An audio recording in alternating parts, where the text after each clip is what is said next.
सबका स्वागत है इस मीटिंग में।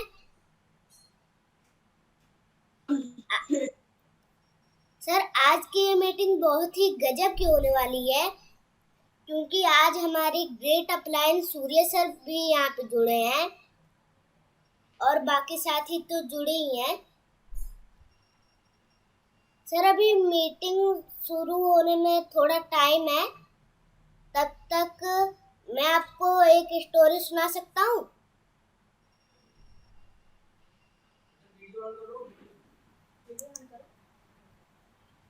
यस सर, मैं आपको एक स्टोरी सुना सकता हूँ। बिल्कुल बिल्कुल, सुनाइए सुनाइए।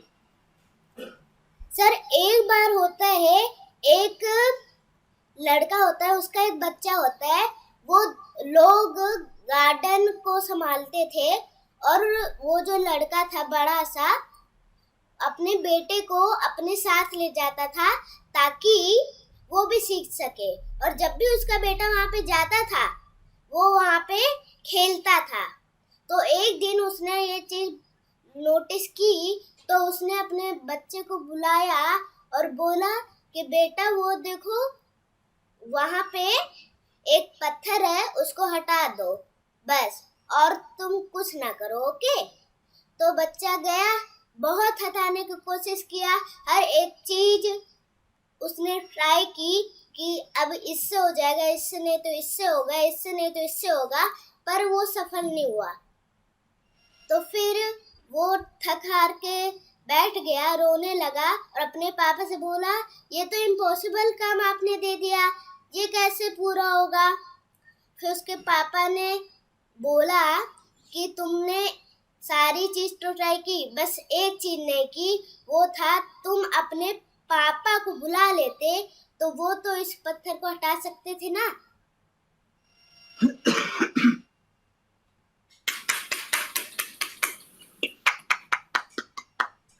सर, मेरे पास एक और कहानी है। अरे बहुत बढ़िया बहुत बढ़िया।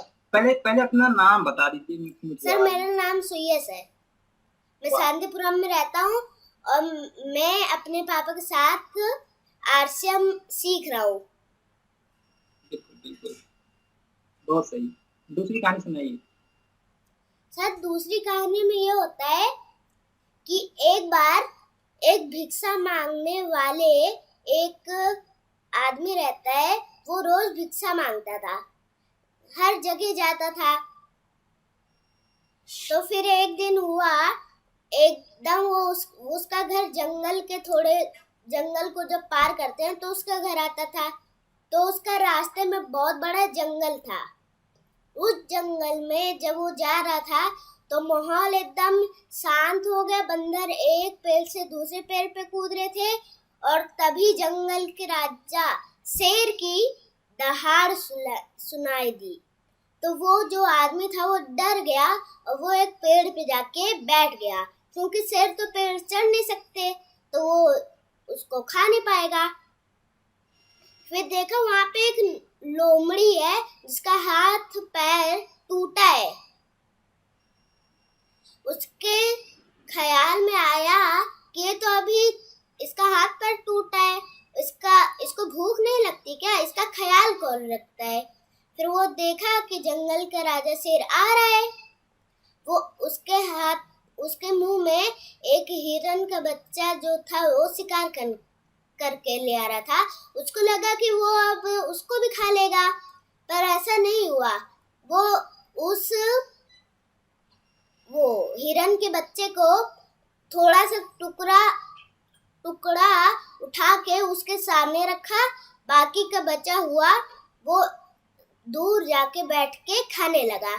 उसको ये बात समझ में नहीं आई, तो उसने क्या किया, वो अपने घर गया। उसने सोचा कि क्या ये रोज होता है या आज ही ऐसा हुआ था। वो घर गया, अगले दिन फिर वही माहौल, बंदर एक पेड़ से दूसरे पेड़ कूद रहे हैं, लोमड़ी फिर वहीं बैठी है, फिर शेर आया, फिर हिरण का बच्चा उसके मुंह में था, उसे टुकड़ा दिया और दूर जाके बैठ गया। फिर वैसा हुआ। वो सोच में पड़ गया कि एक शेर एक लोमड़ी को पाल रहा है क्या।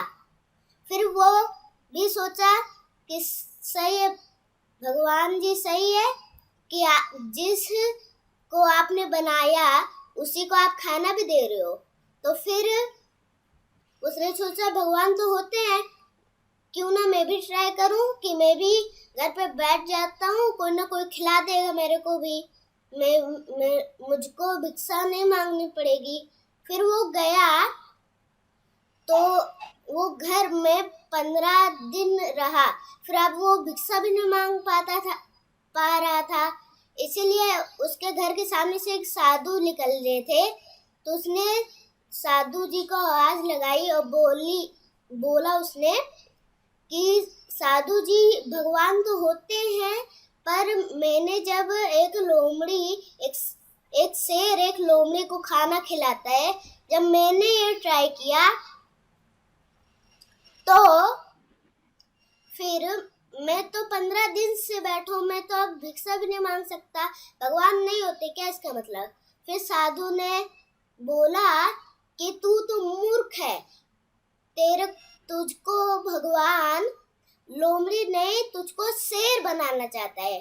जब तेरे पास सारी उपलब्धियां आ जाए तो तू दूसरे की मदद कर, ये सिखाना चाहता है। पर तू तो बैठ गया। अब फिर कहानी समाप्त होती है।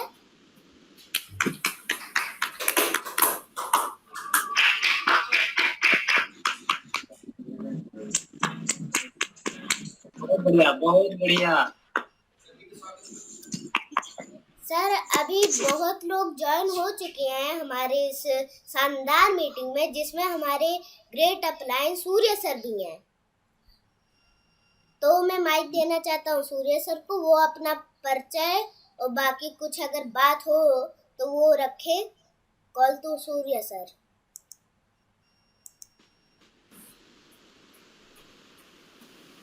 Thank you. आज सभी साथियों को जय आरसीएम। आज सुयश जी ने ये बोला कि आज सर जी थोड़ा सा मैं होस्टिंग करूंगा। तो आप सभी लोगों को सुयश जी ने कुछ कहानी सुनाई और शायद अच्छे ढंग से सुनाया होगा और समझ में आया होगा। तो ये थोड़ा सा प्रयास रहा, और कहीं ना कहीं अगर एक छोटा बच्चा होकर के वो इस मंच से बिल्कुल डर नहीं रहा, डिजिटल मीटिंग से नहीं डर रहा है, तो हम लोग क्यों डरे। जब मौका मिले सर जी आप सभी लोगों को स्वागत में करता हूँ। बिल्कुल कुछ ना कुछ है यहाँ पे जरूर बातें रखें।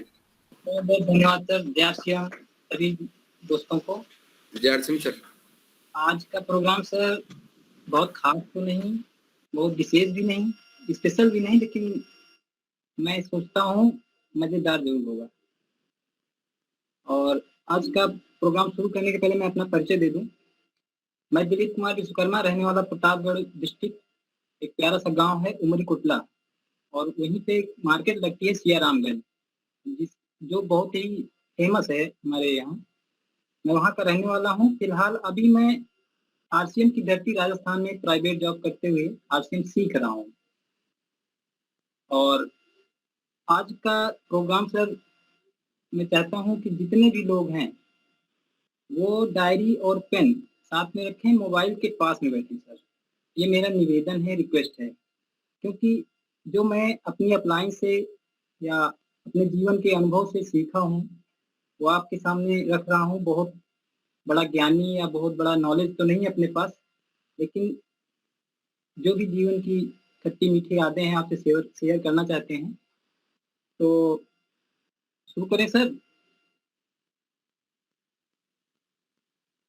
सर आज का मीटिंग का जो शुरुआत करने का मेरा पहला कदम है प्रश्न से है सर। एक प्रश्न आपके सामने आ रहा है, आप लोग उत्तर टाइप करके दे सकते हैं, पूरे आधे घंटे का समय भी है, आप सोच करके उसको बता सकते हैं। डायरी पेन इसीलिए मैंने कहा था कि आप रखिए कि प्रश्न आप लिख सकें या उसे सुन के उसमें उत्तर अपना लिख सकें। आरसीएम का सर एक ऐसा प्रोडक्ट है जो एक पीस लगभग 50 पैसे से कम कास्ट पड़ती है हमारे लिए, और दूसरी पीस उसी का 10 पैसे से भी कम हमारे लिए उसकी कास्ट पड़ती है। उस प्रोडक्ट का नाम बताना है। आरसीएम का एक ऐसा एक पीस 50 पैसे से कम कीमत का पड़ता है हमारे लिए, और एक दूसरा ही है, एक ही चीज लेकिन 2 प्रोडक्ट हैं, 2 नाम है उसके, लेकिन दूसरा है 10 पैसे से कम उसकी कीमत पड़ती है हमारे लिए लगभग।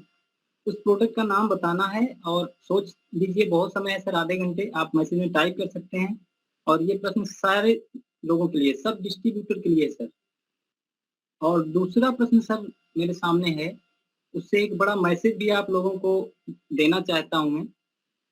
तो मैं सर आज की मीटिंग में शामिल हुए किसी एक व्यक्ति का नाम लूँगा और उससे मैं सहयोग के रूप में ये प्रश्न का उत्तर चाहता हूँ। तो मैं प्रश्न रखता हूँ उषा मैम से। उषा मैम अगर शामिल हैं प्रोग्राम में तो प्लीज माइक अनम्यूट करिए और थोड़ा। जी सर, जय सर। जय मैम, आपसे एक छोटा सा बहुत अच्छा सवाल है मैम। जी सर।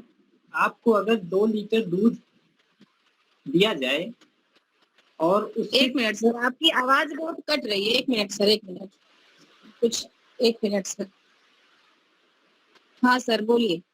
सर 2 मैम 2 लीटर दूध आपको मिल जाए तो उसमें खोआ कितना बना सकती हैं आप? जी सर। सर ये तो दूध की क्वालिटी पे डिपेंड करेगा।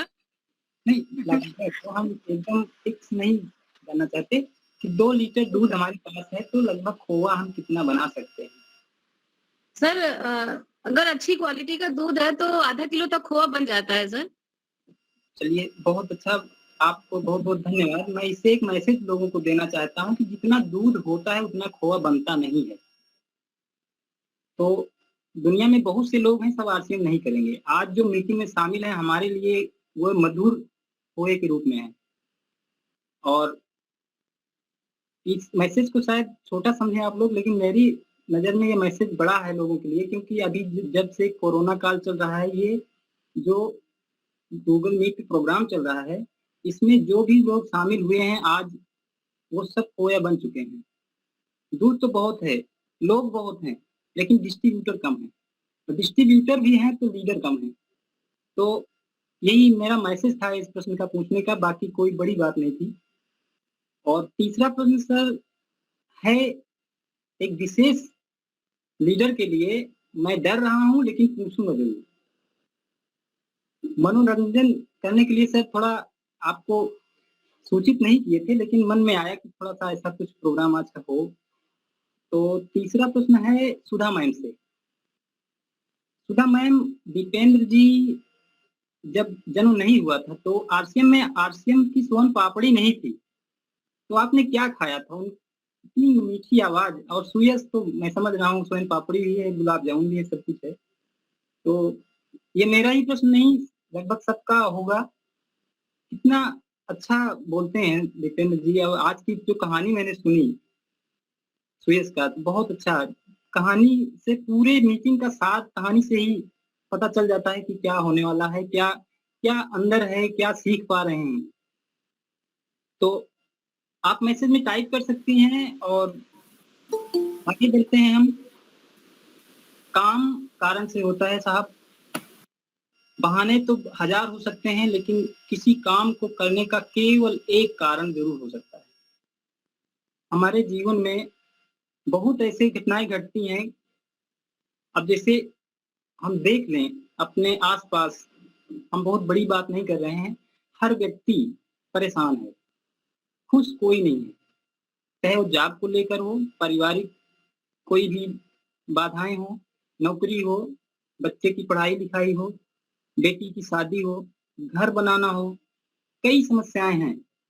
कोई एक कारण साहब आप बना लीजिए, एक कारण आप ढूंढ लीजिए कि हमको आरसीएम करना है। आरसीएम करते कर मतलब हम किसी काम को छोड़ना नहीं है। जो हम जॉब कर रहे हैं, जो नौकरी कर रहे हैं, वो करते रहें, लेकिन उसके साथ सारी परेशानियों के साथ एक परेशानी आरसीएम का भी आप ले लें। मैं विश्वास दिलाता हूँ आने वाले 2 साल 3 साल के अंदर सारी परेशानी दूर हो जाएगी। केवल एक परेशानी आपके साथ रहेगी, आरसीएम। तो कोई भी कारण आप बना सकते हैं। बिटिया की शादी करना है, अभी आपको 3 साल लगे हैं, मतलब बच रहे हैं। कुछ लोगों की शादी हो चुकी है, तो कुछ लोगों के ऊपर एक टेंशन सा रहता है, वो दबे मन से सारी बातें बता नहीं पाते। काम का बोझ, मतलब उनके ऊपर टेंशन रहता है कि हम कैसे पूरा करें। कुछ ही लोग होते हैं जिनके नात रिश्तेदार उनकी हेल्प करते हैं, बाकी हेल्प करने वाला नहीं है। लेकिन आरसीएम एक ऐसा व्यवस्था है आपके सामने कि हर चीज में आपके साथ खड़ा है। तो चाहे नौकरी से लेके हो या कोई बहुत बड़ा कर्जा हो, आप मन लगा के जैसे ट्रेनिंग में बताया जाता है वैसे आप करते रहें तो सारी समस्याओं की समाधान के लिए हमारा आरसीएम हमेशा तैयार है। आगे हम बढ़ते हैं। बहाने तो आप खूब बना सकते हैं, काम करने के ना करने की हजारों बहाने हैं, लेकिन काम करने का एक ही कारण आपको आगे बढ़ा सकता है। नीरज सर ने बहुत बढ़िया प्रोग्राम, बहुत ऊंची बातें बताई थी आरसीएम हमें क्या क्या देता है, लेकिन हम एक छोटी शुरुआत जहां से हम उठ बैठ रहे हैं वहीं से हम शुरू कर सकते हैं। एक छोटा कारण बड़े परिणाम के रूप में आपको आगे ले जा सकता है। तो काम के ऊपर सर आपके सामने 2 लाइन हम ये रखना चाहते हैं कि धैर्य रखो, धैर्य रखो, आगे बढ़ो, धैर्य रखो, आगे बढ़ो, पूर्ण होंगे सब काम, उसी दिन ही फलते नहीं जिस दिन बोते आम। मतलब जिस दिन हम काम शुरू करते हैं परिणाम उसी दिन हमको नहीं मिलता सर, समय लगता है थोड़ा बहुत। हम जैसे बताया जाता है, जैसे अपलाइन गाइडेंस करती हैं, अगर उसी हिसाब से काम करते रहें तो हम सफल जरूर होंगे। आगे बढ़ते हैं साहब। कई लोगों का मैं प्रोग्राम सुन रहा था, एक प्रश्न आया था कि सर किसी ने मना कर दिया, 1 बार 2 बार बार बार हाँ तो कर रहे हैं लेकिन आरसीएम कर नहीं रहे, फोन नहीं उठाते। तो मेरा जो अनुभव है, मेरे जीवन का जो अनुभव जो मैंने सीखा है, मैं आपसे शेयर करना चाहता हूँ। फोन ना उठाने का कारण निगेटिव आप मत लीजिए, उसको आप पॉजिटिव सोचिए। पॉजिटिव इसलिए कि कुछ अपने सगे संबंधी जो रिलेशन में खास होते हैं, मान लो फ्रेंडशिप हमारी बढ़िया है, तो उनको लगता है कि यार इतनी बड़ी अपॉर्चुनिटी इन्होंने ले ली, हमको बताया नहीं। तो केवल फोन से काम नहीं चलेगा, आप सोन पापड़ी, नमकीन, बिस्किट चाहिए उनके घर, उसका प्रोडक्ट उनको टेस्ट कराइए, वो जरूर आरसीएम ज्वाइन करेंगे। कुछ लोग होते हैं रिश्तेदारी में, आप देख लीजिए कुछ ऐसे खास लोग होते हैं कि उनको आप इनवाइट करिए, फोन से बताइए, उनको कार्ड दीजिए, लेकिन वो मानेंगे नहीं। वो ये कहेंगे कि जब तक आप हमको बुलाने नहीं आएंगे हम नहीं मानते निमंत्रण। मतलब कुछ लोग ऐसे होते हैं, सारे लोग नहीं होते, लेकिन इन लोगों की एक खासियत भी होती है कि आपके सामने समस्या आने नहीं पाएगी, चाहे वो आर्थिक हो चाहे कोई भी सामाजिक हो, वो निपटा देंगे। जो ऐसे प्रकार के लोग बहुत कम मिलते हैं, आप उनके पास जाइए, आरसीएम की बातें उनसे करिए, वो आरसीएम ज्वाइन जरूर करेंगे। हाँ, अगर कोई बार बार नहीं आवाज मतलब कह रहा हाँ आरसीएम ठीक है सब कुछ है, तो उसके लिए आपके सामने अपने दिनचर्या में दैनिक प्रयोग होने वाली चीजों से ही हम और आप समझना चाहते हैं। आपके सामने एक ये गेंद दिख रही होगी, हम इस गेंद से सीख सकते हैं। गेंद से कैसे सीख सकते हैं वो आप थोड़ा समझिएगा। इस गेंद को आप जमीन पर छोड़ दीजिए, तो क्या ये पहली बार में ही जमीन पकड़ लेगा? नहीं पकड़ेगा। तो हम पहली बार में ही आरसीएम सबको क्यों समझा देना चाहते हैं? ये तो प्रकृति का नियम है, गुरुत्वाकर्षण का नियम है कि ये इसको जब छोड़ोगे तो 2 बार 4 बार जैसी गेंद की क्वालिटी होगी, लोहे का तो 1 बार भी नहीं उठेगा, लेकिन अगर प्लास्टिक है, कैनवस है, तो एक 2-4 बार के बाद ही जमीन पकड़ती है। तो हम पहली बार में ही हार क्यों मान लेते हैं? हम उससे मिलें, पहली बार जाएं, हो सकता है हमारे पास प्रोडक्ट जरूर हो। प्रोडक्ट इसलिए कि प्रोडक्ट ही हमारे अस्त्र शस्त्र हैं। प्रोडक्ट नहीं है, खाली मुंह बात करेंगे आरसीएम की तो कोई समझेगा नहीं। मार्केट में इतनी सारी कंपनियां हैं कि लोगों को करोड़पति बनाने के लिए रातों रात का सपना दिखाती हैं, लेकिन हमारा जो प्रोडक्ट है, हम अगर उसको अपने साथ में रखते हैं तो आधे से ज्यादा काम खुद कर देता है। मान लीजिए किसी के यहाँ आप गए, उसके यहाँ मंजन खत्म है, अब आप कहो कि भाई हमारे यहाँ प्रोडक्ट है आरसीएम का, मंजन बहुत ही बेस्ट, तो वो बोलेगा चलो लाइए एक बार देखते हैं चेक करके। किसी को मंजन से समझ में आ जाएगा आरसीएम, किसी के बच्चे की तबीयत खराब है उसको आप न्यूट्रीचार्ज किट का एडवाइस कर सकते हैं। और जब 2-4 बार मिलेंगे तो आप अपनी पर्सनालिटी डेवलप कर चुके होंगे। जब आप आरसीएम के ड्रेस कोड में जाएंगे तो अगला आदमी खुद ही अट्रैक्टिव होगा, वो बोलेगा कि आरसीएम में ये सब भी आते हैं क्या कपड़े वपड़े, तो फिर यही तो आप चाहते थे कि वो पूछे। जब वो पूछना शुरू करे तब आप उसके सामने सारी बात रखें। असल में होता क्या है कि जब हम किसी के सामने जाते हैं तो पहले ही दिन पहली बार में सब कुछ उसको हम दे देना चाहते हैं। अब एक छोटा बच्चा है, उसको दूध की आवश्यकता है, अगर हम उसको छोले भटूरे सब कुछ खिला देंगे तो क्या वो डाइजेस्ट कर पाएगा? नहीं कर पाएगा। तो हम धीरे धीरे लोगों को आरसीएम हमारे समझ में पहली बार में नहीं आया तो हम किसी को पहली बार में कैसे समझा सकते हैं। तो ये रहा गेम से आप कुछ सीख ले सकते हैं। कुछ लोग कहते हैं भाई 4 बार हो गया, 6 बार हो गया, बार-बार हो गया, तो वो आरसीएम ज्वाइन ही नहीं करते या आरसीएम को तवज्जो नहीं देते, आरसीएम को समझना नहीं चाहते। तो आप उसके पीछे ज़्यादा परेशान मत होइए। आप आइए अपने घर में, सेलिब्रेट करिए। किस बात का? कि आप कई बार उसके सामने गए, प्रोडक्ट दिखाए, प्लान दिखाए, आरसीएम क्या है उसको बताना चाहे, वो नहीं समझा, तो आप खुश हो जाइए। दुखी मत होइए, निराश मत होइए, आप खुश होइए। अपने घर में आइए, अपने बच्चे को सामने बिठाइए और कुछ ऐसी एक्टिविटी करिए कि वो हँसे, उसके चेहरे पे मुस्कान आ जाए। और आरसीएम की सोन पापड़ी हो, बिस्कुट हो, कुछ भी हो, खोलिए और बच्चे को खिलाइए, खुद खाइए पूरे परिवार में। वो भी इसलिए कि उसको बोलिए बेटा आज मैंने एक बहुत बड़ा काम कर दिया है आपके लिए। इन फ्यूचर आपके लिए मैंने बहुत बड़ा काम कर दिया है। एक ऐसा व्यक्ति है जिसके पास मैं 1 बार नहीं, 2 बार नहीं, 4 बार नहीं, बार-बार गया लेकिन उसने मना कर दिया। मैं तो चाहता बहुत था उसको आरसीएम देना लेकिन उसने किया नहीं। आज उसने नहीं किया लेकिन मैं जानता हूँ वो तेरे लिए काम करेगा। इस बात की खुशी में आप सेलिब्रेट करिए और सोचिए कि 5 साल बाद, 10 साल बाद जब वही व्यक्ति आपका रिलेशन अगर अच्छा है, आपने संबंध अच्छे बना रखे हैं, वही व्यक्ति आपके बेटे के पास आएगा, आपके संतान के पास आएगा। 10 साल बाद आएगा, 5 साल बाद आएगा, लेकिन आएगा। जब आएगा तो जानते हो क्या बोलेगा? भई उस समय मैं नहीं समझ पाया, मेरे से बड़ी भूल हो गई, हमको आरसीएम में जॉइन करवा लो। तो आपके पास क्या जवाब होगा? आप ये पूछोगे भई आपके पास कोई सर्टिफ़िकेट है, डिप्लोमा है? इसलिए कि तब तक जब इसका कोई कोर्स नहीं किया रहेगा, डिप्लोमा नहीं किए रहेंगे, उसकी एंट्री आरसीएम में होगी नहीं। ये मैं देख पा रहा हूँ, शायद आप समझ पा रहे हैं कि नहीं, लेकिन आरसीएम का फ्यूचर मुझे दिख रहा है। फिर दूसरा सवाल आप उसको पूछिए, ठीक है आपने डिग्री ले ली है, तो आपके पास एक्सपीरियंस कितने साल का है?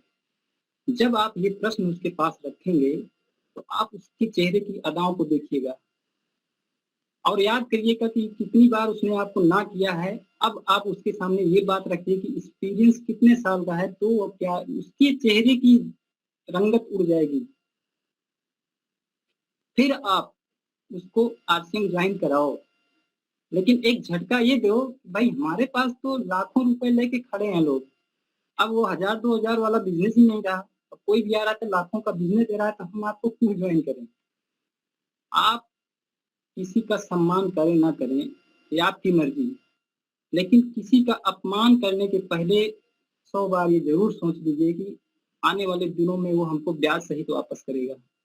ये प्रकृति का नियम है। और इसी पर मैं एक बात कहूँगा कि निराश मत होइएगा, ये नियम है प्रकृति का। जग में जहाँ भी देखा बस एक ही चलन है। क्या? जग में जहाँ भी देखा बस एक ही चलन है, एक दूसरे के सुख में खुद को बड़ी जलन है। जलन होती है लोगों को, हमको आपको देख के, यार फूल माला इतना इनका रिस्पेक्ट हुआ तो हमारा क्यों नहीं हुआ? अरे वो काम करिए आपका भी होगा। जलन लोगों को होती है, वो आरसीएम समझ चुके होते हैं, आरसीएम में क्या मिलेगा, मिलने वाला क्या है, वो सब समझ जाते हैं। तो ये सोचते हैं कि मैं अगर आरसीएम कर लूंगा तो मेरे करने से इनका फायदा हो जाता, मैं क्यों करूं? उनका फायदा नहीं समझ में आता, लेकिन आपका नुकसान उनके समझ में आता है कि हम नहीं करेंगे तो ये आगे नहीं बढ़ पाएंगे। ये प्रकृति का नियम है, इससे हमको निराश नहीं होना, आगे बढ़ते रहना है। आगे बढ़ते हैं, आगे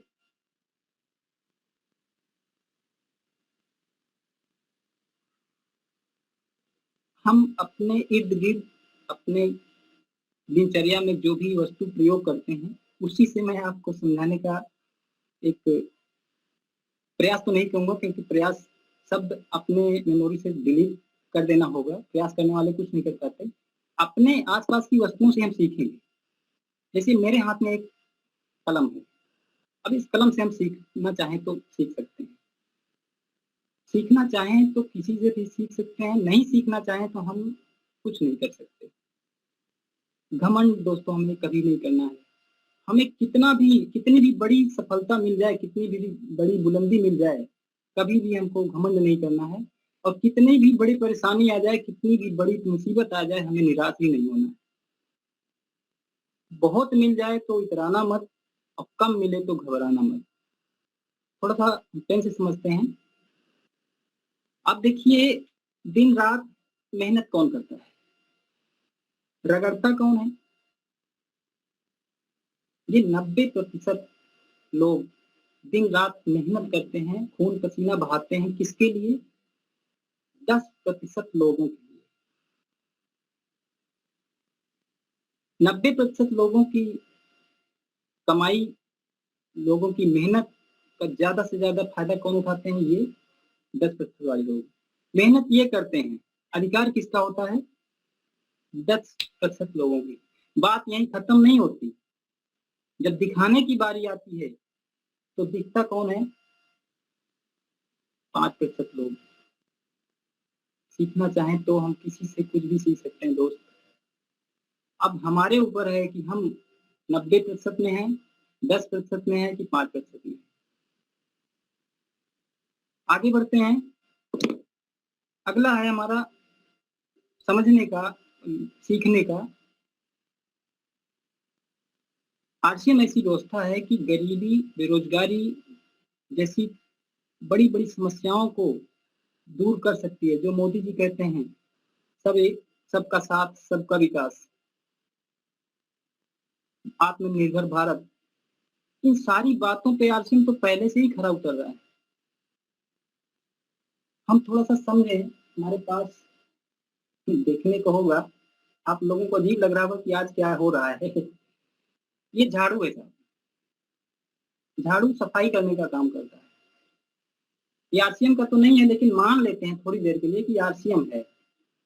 इससे हम बहुत कुछ सफाई कर सकते हैं। वो चाहे गरीबी की मैल हो, बेरोजगारी हो, लोगों की लाचारी हो, अच्छा स्वास्थ्य पाना हो, तो आरसीएम जरूर करें।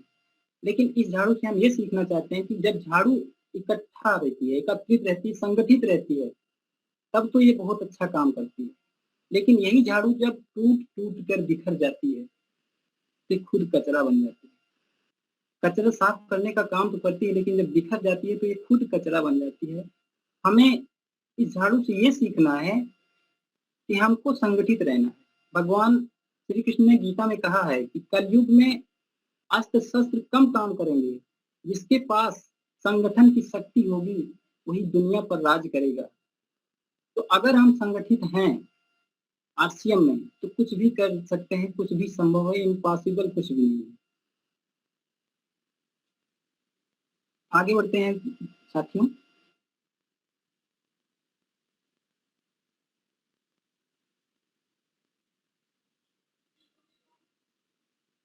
आज की ये जो मीटिंग है, ट्रेनिंग भी नहीं है और प्लान भी नहीं है इसमें, लेकिन मैं प्रयास ये कर रहा हूँ कि जो अपने जीवन के अनुभव से मैंने सीखा, आसपास के लोगों से सीखा, अपलाइन से सीखा, उसी को आपके सामने रख रहा हूँ।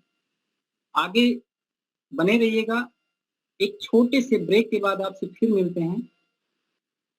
जाइएगा नहीं, बने रहिएगा। एक मैसेज लेते हैं, एक संदेश है आप लोगों के लिए। संदेश सुनते हैं। दुनिया में लोग बीमार रहते हैं, दुनिया में लोग बीमार रहते हैं, पैसा व्यर्थ खराब करते हैं सिगरेट पे और शराब पे। हम आरसीएम के लोग गुड्डौट खाते हैं, पैसा निवेश करते हैं एनर्जी ड्रिंक और न्यूट्री चार्ज पर। मेरा चार्ज, न्यूट्री चार्ज। स्वस्थ रहिए, मस्त रहिए, आरसीएम में व्यस्त रहिए। एक बार फिर से हम हाजिर हैं इस प्रोग्राम में। अधिक जानकारी के लिए रोज इसी समय इसी चैनल पर बने रहिए। धन्यवाद। आगे हम आपको आपके पास डायरी पेन है साहब? थोड़ा सा कई बार अपलाइन ने आपको गाइडेंस किया, कहा भी, लेकिन वही छोटा सा प्रयास मैं भी कर रहा हूँ। फिर मेरे और आई एम सॉरी, प्रयास नहीं, मैं आप मिलके काम कर रहे हैं। आप डायरी पर अपना सपना लिखिए। मैं भी लिखता हूँ, आप भी लिखिए, क्योंकि आरसीएम में कहते हैं जब आप खुद करोगे तभी लोग करेंगे, और आरसीएम डुप्लीकेशन का काम है, तो मैं भी अपना सपना लिख रहा हूँ, आप भी लिखिए।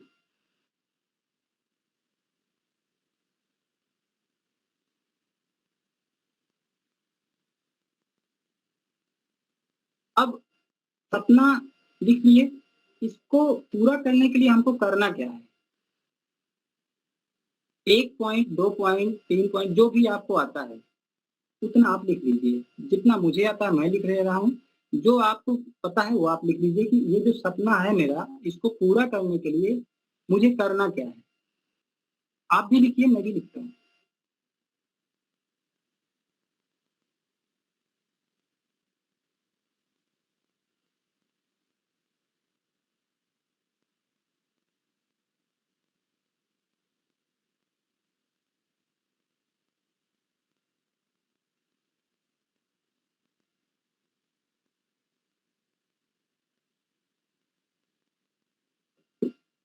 आगे बढ़े दोस्तों। सपना आपने लिख लिया, मैंने लिख लिया। इसको पूरा करना कैसे है, इसको भी लिख लिया। सपना आपका, करना क्या है आपको पता है। सपना आपको पता है, करना क्या आपको पता है, तो फिर करते क्यों नहीं हो? करता क्यों नहीं हूँ? ये प्रश्न हम सबके लिए है, पता सबको है। सुबह उठना स्वास्थ्य के लिए बहुत ही लाभदायक है, लेकिन लोग उठते नहीं हैं। मैं बहुत बड़ी बातें नहीं कर रहा हूँ दोस्तों, बस याद दिला रहा हूँ। आपको सब पता है, आप सब कुछ कर सकते हो। आगे बढ़ते हैं। आपके सामने एक कहानी रखते हैं, उस कहानी से भी हम कुछ सीखेंगे कि एक सुंदर लड़का, एक सुंदर लड़की होती है। उनके दोनों परिवारों के लोग एक दूसरे की शादी करा देते हैं। आगे बूढ़े हो जाते हैं, कहानी खत्म। क्या इस छोटी सी कहानी में आपको मजा आया? नहीं आया होगा। अब दूसरी वाली सुनिए। एक लड़का होता है गरीब, एक लड़की होती है अमीर। अब दोनों में प्यार हो जाता है, लेकिन लड़की वाले मानते नहीं। कई बाधाएं आती हैं। एक तो अर्थव्यवस्था, आर्थिक कमजोरी। दूसरी बात, माँ बाप तैयार नहीं। तीसरी बात, समाज क्या कहेगा। अब ये स्टोरी थोड़ा आगे बढ़ती है। लड़का संघर्ष करता है, मेहनत करता है, अपनी आर्थिक स्थिति को मजबूत कर लेता है। फिर उसके सामने समस्या आती है कि उसका भाई नहीं मानता। इससे बढ़िया लड़के तो और भरे पड़े हैं, हैंडसम लड़के हैं। फिर वो उसकी भी तैयारी करता है कि हमको जो पाना है उसके लिए हम कुछ भी कर सकते हैं। मैंने पढ़ा है, नो इज विदाउट रिस्क। तो कोई भी बड़ा काम हासिल करने या पाने के लिए रिस्क तो उठाना ही पड़ता है। वो हर चीज करने को तैयार होता है, लास्ट में सबको पहले मार खाता है, अपमान सहता है, सब कुछ करने के बाद आखिरकार उसको सफलता मिल जाती है। अब आप बताइए कि पहली वाली कहानी अच्छी थी कि दूसरी वाली? अगर हमें अपनी कहानी को हिट करना है तो मुसीबतों का सामना करना पड़ेगा।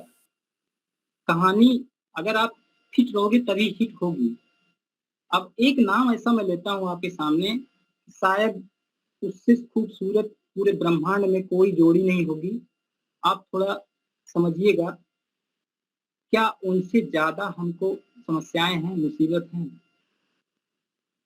जोड़ी का नाम है सीताराम। शादी स्वयंवर क्या आसान था? स्वयंवर हुआ, आए, 14 वर्ष का वनवास, कैसा जीवन।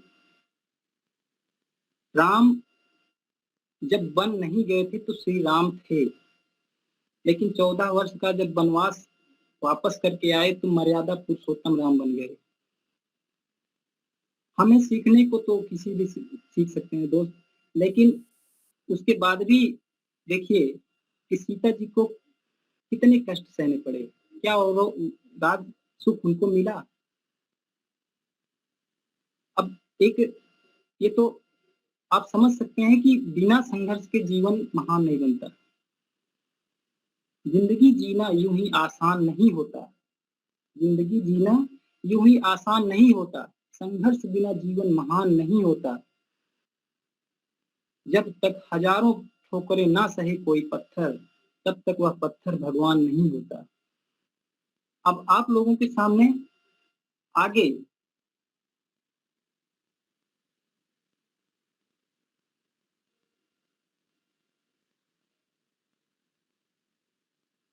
इंसानों को पहचानना दुनिया का सबसे मुश्किल काम मेरे लिए है साहब। आप शायद समझ पा रहे हैं कि नहीं, लेकिन सबसे मुश्किल काम है इंसानों को पहचानना। एक प्राणी है गिरगिट, वो खतरा देखता है, मौसम के हिसाब से रंग बदलता है, लेकिन इंसान ऐसा है कि हर पल अपना रंग बदलता रहता है। जिसके ऊपर आप विश्वास करोगे, जैसा सोचोगे कि वैसा वो है, वो वास्तव में वैसा वो होता नहीं है। लेकिन आरसीएम ऐसी व्यवस्था है, इसमें आने के बाद लगातार आप इसमें बने रहें। ये जो प्रोग्राम चल रहा है, मैं वादा करता हूँ, विश्वास दिलाता हूँ कि ज्यादा समय नहीं, केवल 1 साल आप अगर लगातार प्रोग्राम में शामिल होते रहे और जो अपलाइन बताएं उनके बताए के अनुसार आप चलते रहिए, तो सामने वाले व्यक्ति को जब आप कभी मिलोगे, 10 मिनट उससे बात करोगे, आप तुरंत उसका पोस्टमार्टम कर सकते हो कि ये बंदा डिस्ट्रीब्यूटर है, यूजर है या लीडर बनेगा। ये इंसानों को पहचानने का एक बहुत बड़ा यंत्र है आरसीएम, कि इसमें आने के बाद पता चलता है कि इंसान को अंदर से हम कैसे जाने पहचाने। आज का प्रोग्राम प्लान नहीं है, कोई 6 बेसिक या एक कार्डिनल रूल नहीं, एक अपना जीवन का जो अनुभव था, लोगों से सीखा, अपना खट्टा मीठा अनुभव आपके सामने शेयर किया। आज का प्रोग्राम सर अभी समय बच रहा है 1 मिनट, मैं प्रयास करना चाहता था 30 मिनट पूरा हो जाए, लेकिन एक छोटा सा सर, अब आरसीएम में आया हूँ तो सर कुछ 1-2 लाइन गुनगुनाना चाहता हूँ, और क्योंकि सीखा यहीं से है तो आपके सामने रखना चाहता हूँ। मैं ये तो नहीं कहता कि आरसीएम मत करना, मगर किसी को आरसीएम बताने से इनकार मत करना। हम्म, हम्म, ओ आरसीएम आरसीएम है करना, नहीं छोड़ना, नहीं छोड़ना। आरसीएम आरसीएम है करना, नहीं छोड़ना, नहीं छोड़ना। हम आरसीएम करेंगे, नहीं अब रुकेंगे। हम आरसीएम करेंगे और आगे बढ़ेंगे। भारत माँ का नाम हम रोशन करेंगे। आरसीएम आरसीएम है करना, नहीं छोड़ना, नहीं छोड़ना। हर मौसम में प्लान दिखाने जाना है, हाँ जाना है। उजाड़ा गर्मी या बरसात नहीं घबराना है। हर मौसम में प्लान दिखाने जाना है, हाँ जाना है। उजाड़ा गर्मी या बरसात नहीं घबराना है। आरसीएम ही करना, हाँ आरसीएम ही करना। आरसीएम आरसीएम है करना, नहीं छोड़ना, नहीं छोड़ना। बहुत बहुत धन्यवाद आपको स्वस्थ रहिए, मस्त रहिए, आरसीएम में व्यस्त रहिए। जय आरसीएम, नमस्कार।